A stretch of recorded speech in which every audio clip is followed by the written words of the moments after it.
कालू कौआ बहुत परेशान था। उसे समझ में नहीं आ रहा था कि वो इस परिस्थिति से कैसे निपटे। वो अपनी माँ को बहुत चाहता था, लेकिन उसकी पत्नी और बच्चे उसकी माँ से बहुत दूर भागते थे क्योंकि उसकी माँ की एक आंख नहीं वैसे वह अपना सारा काम खुद कर लेती थी, किंतु फिर भी उसकी पत्नी और बच्चों के लिए वह हमेशा खटकती थी। दादी, आप ऊपर के कमरे में चली जाओ, मेरे दोस्त आ रहे हैं। कालू कौए के बेटे ने बड़ी बेरुखी से कहा। पर बेटा, मैं तो यहाँ बहुत दूर बैठी हुई हूँ। कालू कौए की माँ ने बड़े प्यार से कहा। नहीं, आप उनके सामने मत रहो, वो मुझे चिढ़ाते हैं। कालू कौए के बेटे मोनू चिड़े ने दादी अम्मा को डांटते हुए कहा। क्या हुआ मोनू, चिल्ला क्यों रहे हो?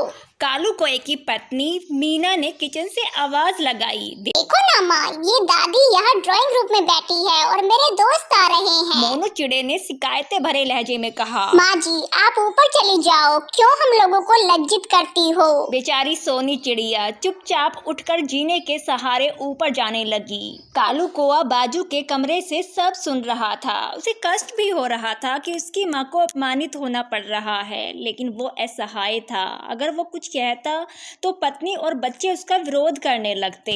रात को कालू कौए की पत्नी मीना ने कहा। देखो जी, अब कुछ करो। कल दिल्ली से मेरी एक फ्रेंड आई थी। माँ जी अपनी देसी धुनधारा में उनसे मिली। मुझे बहुत शर्म आ रही थी, बताते हुए कि ये मेरी सास है। मैंने कह दिया कि दूर की रिश्तेदार है, इलाज कराने आई है। कालू कौए को रोना आ गया, किंतु फिर भी वह चुप रहा। उसे समझ में नहीं आ रहा था कि वो क्या करे। अपने बेटे की मन की स्थिति को सोनी चिड़िया अच्छी तरह से जानती थी और बेटे को कोई कष्ट न हो, इसलिए वो हर बात को चुपचाप सह लेती थी। कालू कौआ बहुत उदास रहने लगा। एक तरफ परिवार और सामाजिक स्तर पर जीने की प्रतिबद्धता थी और दूसरी ओर उसकी माँ। आखिर माँ से अपने बेटे की ये हालत देखी ना गई। एक दिन उसने बेटे से कहा। कालू, बहुत दिन हो गए, मैं अपने गांव जाना चाहती हूँ, मुझे वहाँ पहुँचा दो। मेरा यहाँ अब मन नहीं लग रहा। लेकिन माँ, वहाँ तो कोई भी नहीं है, तुम्हारी देखभाल कौन करेगा?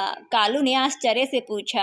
अरे सब गांव वाले तो हैं और वो तुम्हारे मामा जी उसी गांव में रहते हैं, फिर हम सारी व्यवस्थाएं कराएंगे। कालू की पत्नी मीना ने कहा। हाँ बेटा, बहू सही कह रही है। कालू जानता था कि गांव में माँ की देखभाल करने वाला कोई नहीं है, लेकिन अपनी पत्नी की जिद के कारण वह अपनी माँ को गाँव छोड़ने पर विवश हो गया।